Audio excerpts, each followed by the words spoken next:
Assalamualaikum warahmatullahi wabarakatuh. Alhamdulillahirabbil alamin. Alhamdulillahilladzi bi ni'matihi tatimmus shalihat. Asyhadu an la ilaha illallah wahdahu la syarika lah wa asyhadu anna Muhammadan 'abduhu wa rasuluh. Allahumma shalli wa sallim wa barik ala Muhammadin wa ala alihi wa ashabihi wa man tabi'ahum bi ihsanin ila yaumiddin. Allahumma anfa'na bima 'allamtana wa 'allimna ma yanfa'una wa zidna 'ilma. Rabbi shrah li sadri wa yassir li amri wahlul 'uqdatam min lisani yafqahu qawli. Amma ba'd.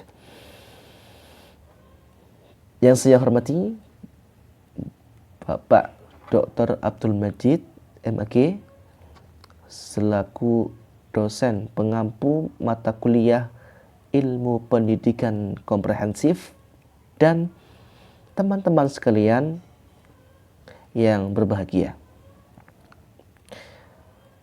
Semoga kita senantiasa dalam lindungan Allah Subhanahu wa Ta'ala. Amin.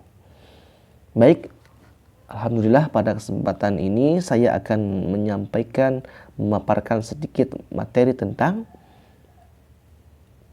long life education atau pendidikan seumur hidup atau pendidikan sepanjang hayat dalam perspektif pendidikan agama Islam. Baik, sebelum jauh ke depan kita akan bahas dulu apa sih pengertian atau definisi dari pendidikan agama Islam dan pendidikan seumur hidup. Oke, yang pertama kita ketahui dulu apa sih pendidikan agama Islam. Teman-teman, pendidikan agama Islam itu merupakan bimbingan dan asuhan terhadap anak didik supaya kelak setelah selesai pendidikannya dapat memahami dan mengamalkan ajaran-ajaran agama Islam serta menjadikannya way of life atau jalan hidupnya sehari-hari dalam kehidupan pribadi maupun di sosial masyarakat. Itu pengertian dari pendidikan agama Islam. Kemudian berikutnya yakni pendidikan seumur hidup. Apa sih pendidikan seumur hidup itu? Pendidikan seumur hidup atau pendidikan sepanjang hayat adalah sebuah sistem konsep-konsep pendidikan yang menerangkan keseluruhan peristiwa kegiatan belajar mengajar yang berlangsung dalam keseluruhan kehidupan manusia yang berlangsung secara kontinu, secara kontinu, secara konsisten, dan tidak terlepas oleh waktu, tidak hanya dilakukan oleh seorang pelajar, tetapi semua lapisan masyarakat dan batasan usia. Ini yang dimaksud dengan pendidikan seumur hidup, gitu. Jadi bahwa sepanjang kehidupan manusia itu masih membutuhkan yang namanya pendidikan. Contohnya adik saya yang masih kecil, masih TK, itu juga membutuhkan proses pendidikan. Kemudian remaja juga membutuhkan proses pendidikan. Begitu pula ibu saya atau bapak saya juga semua masih membutuhkan yang namanya pendidikan. Karena apa? Karena selama kita hidup, kita masih memproses pendidikan. Ada sebuah pepatah yang mengatakan, utlubul ilma innal mahdi ilal lahdi. Itu pepatah yang mengatakan bahwa pendidikan itu atau menuntut ilmu itu dari buayan sampai ke liang lahat ya. Oke, sebelum ke situ kita masuk dulu. Jadi apa sih faktor ya yang membuat makhluk manusia ya itu mulia? Itu karena apa? Adalah karena apa? Karena ia berilmu.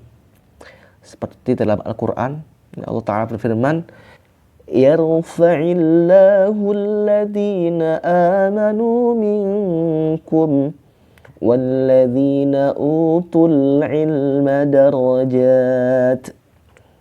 Wallahu bima ta'maluna khabir. Allah akan mengangkat, Allah niscaya akan mengangkat derajat orang-orang yang beriman dan berilmu. Sesungguhnya Allah Maha teliti terhadap apa yang kamu kerjakan ini. Quran surah Al-Mujadalah ayat 11 ya.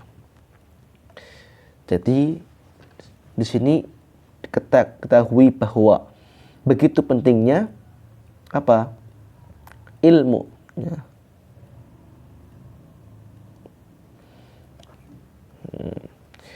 Kemudian lanjut, yaitu apa sih dasar hukum ya PSH, pendidikan seumur hidup atau pendidikan sepanjang hayat ya. Yang pertama, pendidikan tersebut sejalan dengan ajaran agama Islam yang memerintahkan untuk mencari ilmu ya. Ya, tadi yang sudah disampaikan di awal tadi tentang pepatah ya. Ada juga yang menemukan hadis, tapi setelah saya mencari referensi tentang pepatah ini, yaitu tentang utlubul ilma minal mahdi ilal lahdi, bahwa secara saya gali informasi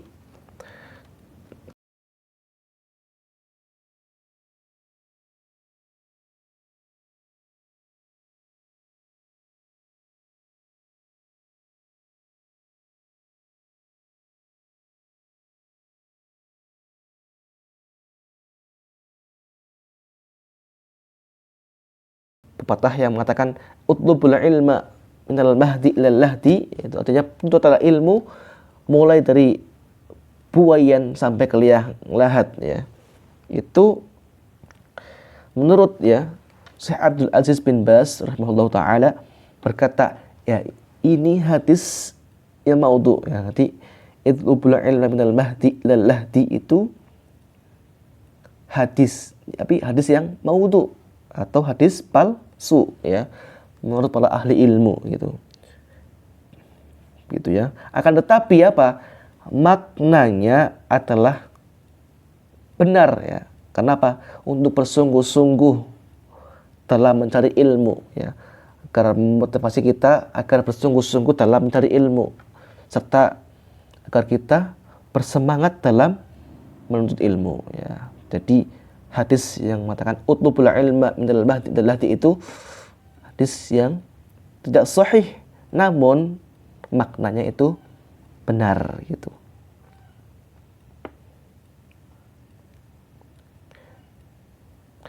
Dari hadis ini atau di pepatah ini ya, bukan hadis ya, tapi pepatah ini menjelaskan bahwa terang sudah bahwa mahfudhat tersebut bukan hadis, namun hanya sebatas kata-kata mutiara yang bertujuan untuk menghasung setiap pencari ilmu agar tidak pernah surut semangatnya dalam memperdalam dan memperluas ilmunya.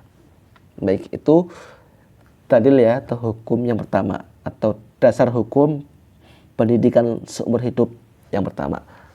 Yang kedua, yakni ternyata tidak hanya di dalil, juga disebutkan ya dalam Undang-Undang Sistem Pendidikan Nomor 20 Tahun 2003 Bab 3 Pasal 4 bahwa ya pendidikan diselenggarakan sebagai suatu proses pembudayaan dan pemberdayaan peserta didik yang berlangsung sepanjang hayat ya. Ini undang-undang tentang pendidikan seumur hidup ya, bahwa ada. Ya. Itulah dua dasar hukum. Jadi yang pertama adalah utlubul ilmi minal mahdi ilal lahdi, yaitu yang kedua untuk di Undang-Undang Sistem Pendidikan nomor 20 tahun 2003 bab 3 pasal 4 ya. Lanjut lagi. Kemudian di sini akan menjelaskan lagi tentang macam-macam ya, tentang macam-macam pendidikan seumur hidup ya. Saya mengambil referensi yang lain, itu ada pendidikan seumur hidup itu menurut Profesor Darji Darmodiharjo SH ya. Pendidikan seumur hidup itu meliputi 3 macam. Yang pertama itu pendidikan informal atau pendidikan di keluarga. Yang kedua yaitu pendidikan formal atau pendidikan di sekolah ya. Kemudian yang ketiga itu pendidikan non formal atau pendidikan di masyarakat gitu. Baik, yang pertama saya akan menjelaskan dulu apa sih pendidikan informal atau pendidikan yang di keluarga ya.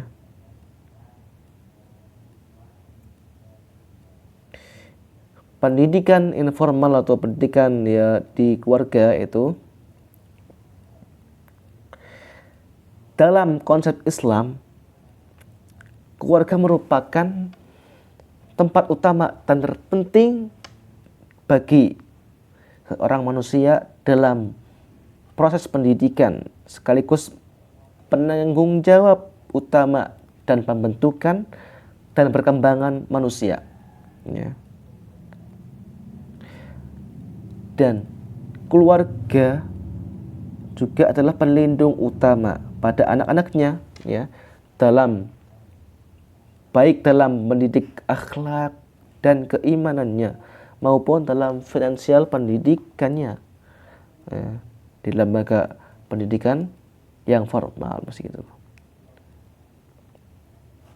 Jadi kewajiban mendidik anak dalam keluarga dapat dilaksanakan dengan mudah dan wajar ya. Orang tua sebagai pendidik utama atau pertama dalam rumah tangga ya, dalam konteks fungsi edukatif, maka sebuah keluarga muslim yang paling utama adalah berfungsi dalam memberikan keyakinan agamanya kepada anak-anaknya ya. Orang tua senantiasa memberikan edukasi kepada anak-anaknya tentang keyakinan agamanya, kemudian nilai budaya, nilai formal dan keterampilan ya. Berkaitan dengan pemberian keyakinan agama, sesungguhnya anak memang memerlukan penanaman nilai-nilai kebaikan dan akhlak terpuji gitu ya. Sebagaimana dalam hadis ya, sebuah hadis yang diriwayatkan oleh Abdul Razak dan Said bin Mansur ya. Artinya seperti ini. Ajarkanlah kebaikan kepada anak-anak kamu dan keluarga kamu dan didiklah mereka. Nah, ini yang dimaksud dengan pendidikan informal yang dilaksanakan di keluarga ya, pendidikan informal atau pendidikan yang dilaksanakan di keluarga. Kemudian yang kedua, pendidikan formal atau pendidikan sekolah ya. Pendidikan sekolah itu udah tidak asing lagi ya. Jadi pendidikan di sekolah itu pendidikan selain berada dalam ruang lingkup keluarga juga dapat diperoleh lembaga yang formal yakni sekolah ya. Baik yang bersifat umum maupun yang religius ya. Dengan bertujuan agar manusia tetap mendapatkan pendidikan di segala aspek dalam pembentukan pengetahuan dan kepribadiannya. Sekolah menjadi salah satu wahana strategis dalam membina sumber daya manusia yang berkualitas. Dalam hal ini, sekolah yang merupakan bagian dari tanggung jawab pemerintah untuk pendidikan yang tertera pada Undang-Undang Dasar yang diatur pada pasal-pasalnya, yakni pada pasal tersebut ya. Ya, tadi pada pasal tersebut ya, pada pasal 31 Amandemen UUD 1945 ayat 1 menyatakan setiap warga negara berhak mendapat pendidikan ya. Dan ayat 2, setiap warga negara wajib mengikuti pendidikan dasar dan pemerintah wajib membiayainya.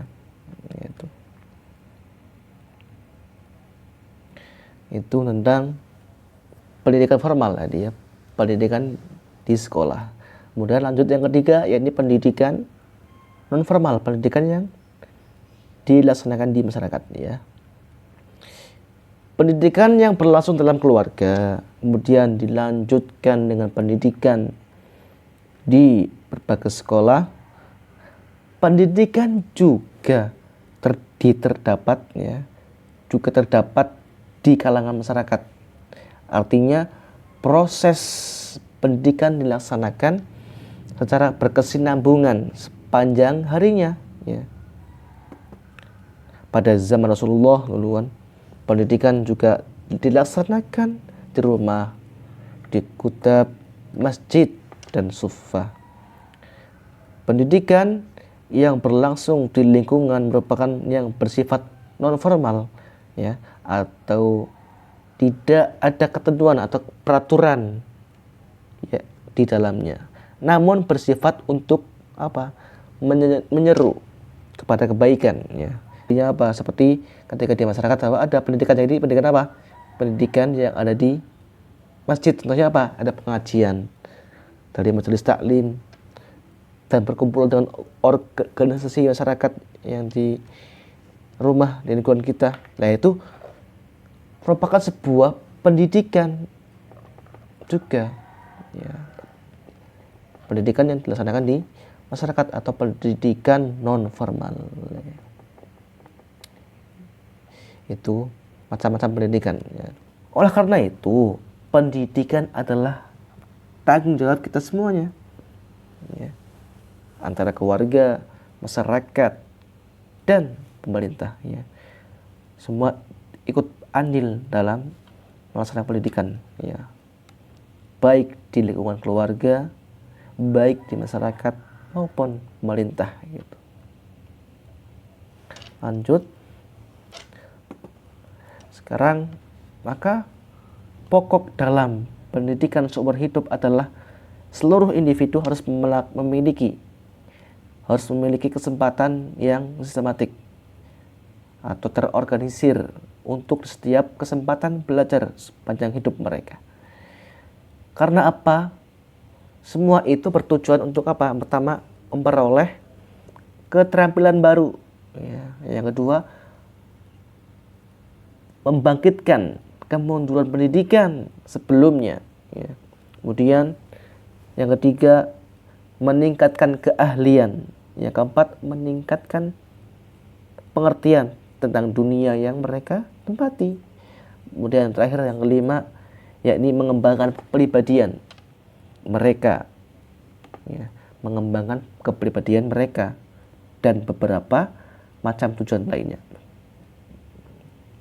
Itu dengan demikian pendidikan seumur hidup yang dikonsepkan pendidikan agama Islam memiliki tujuan apa? Yang pertama, untuk membentuk manusia yang berakhlakul karimah ya. Yang kedua, membentuk manusia yang sehat jasmani dan rohaninya ya. Di pendidikan Islam itu tujuan apa? Untuk memberikan seumur hidup dalam perspektif agama Islam, perspektif pendidikan agama Islam itu membentuk manusia yang sehat jasmani dan rohani ya.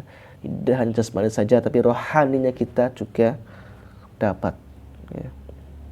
Yang ketiga, memiliki pengetahuan dan keterampilan. Yang keempat, dapat mengembangkan kreativitas dan tanggung jawab. Yang kelima, dapat menyuburkan sikap demokrasi dan penuh tenggang rasa. Ya. Kemudian yang keenam, mengembangkan kecerdasan yang tinggi dan disertai budi pekerti yang luhur. Ya. Jadi tidak hanya ilmunya saja yang bagus tinggi, tapi harus dilandaskan dengan apa? Budi pekerti atau akhlak yang baik, yang luhur gitu. Kemudian yang ketujuh, mencintai bangsanya dan mencintai sesama manusia. Dan akhirnya apa yang terakhir, untuk mencapai apa? Kesejahteraan hidup di dunia dan di akhirat.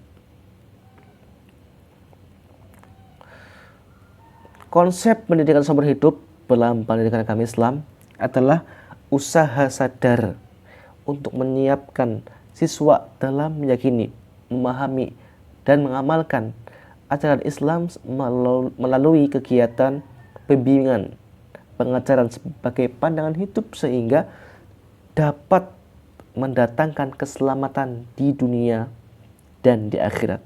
Ya.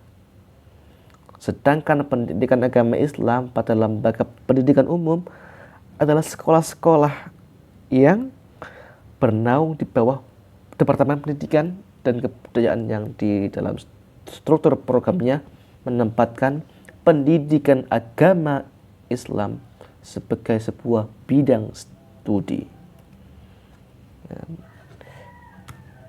Pendidikan agama Islam untuk mencapai pendidikan seumur hidup. Ya. Dalam mencapai pendidikan seumur hidup diperlukan pergaulan yang mana merupakan unsur lingkungan yang turut serta mendidik seseorang.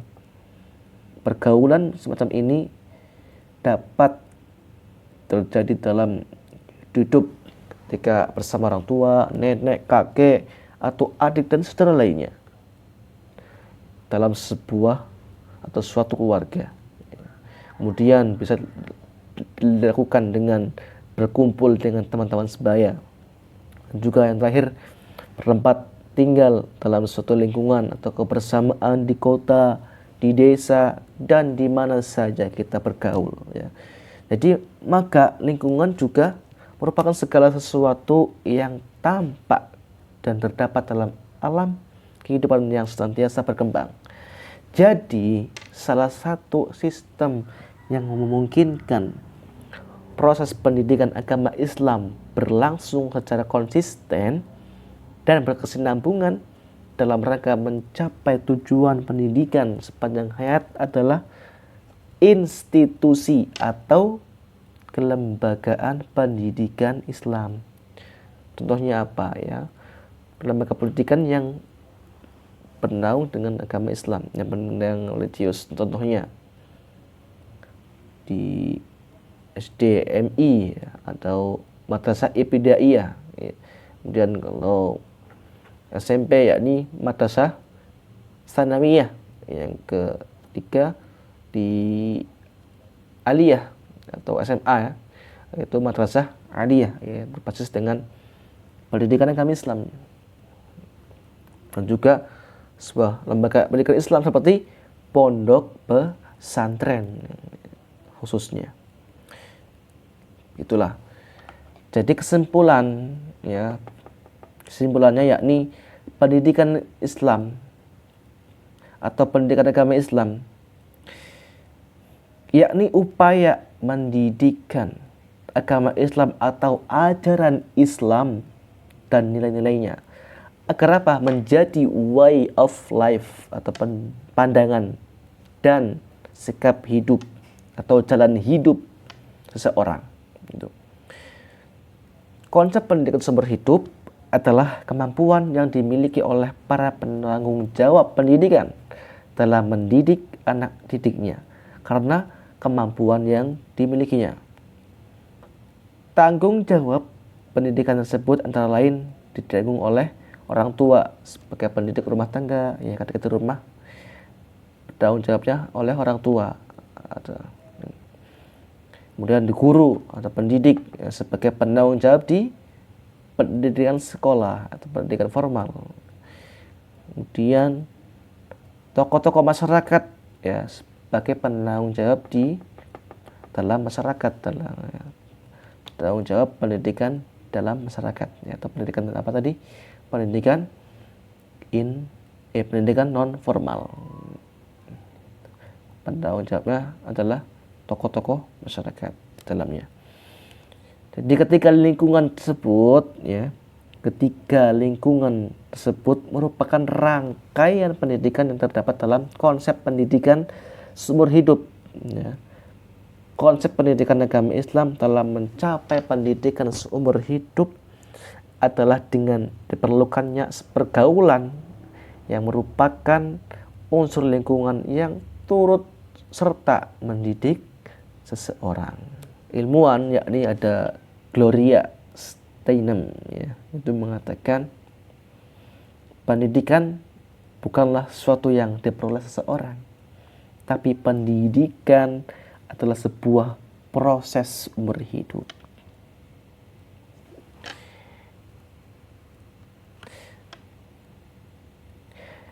Untuk mengakhiri presentasi pada kesempatan ini, saya akhiri dengan sebuah kata-kata ya, atau kata mutiara yang disampaikan oleh Bill Kaufman, yakni pendidikan itu bukan sebuah produk seperti gelar, diploma, pekerjaan, atau uang yang dihasilkan. Pendidikan itu suatu proses yang tak akan pernah berakhir. Jadi apa kesimpulannya ya, walaupun kita sudah jadi orang ya, misalnya kita sudah jadi ustadz atau guru, profesor, doktor ya, itu bukan berarti kita udah selesai apa pendidikannya, tapi apa itu belum selesai.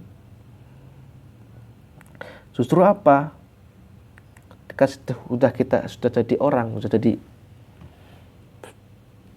ustadz, sudah jadi profesor, doktor ya,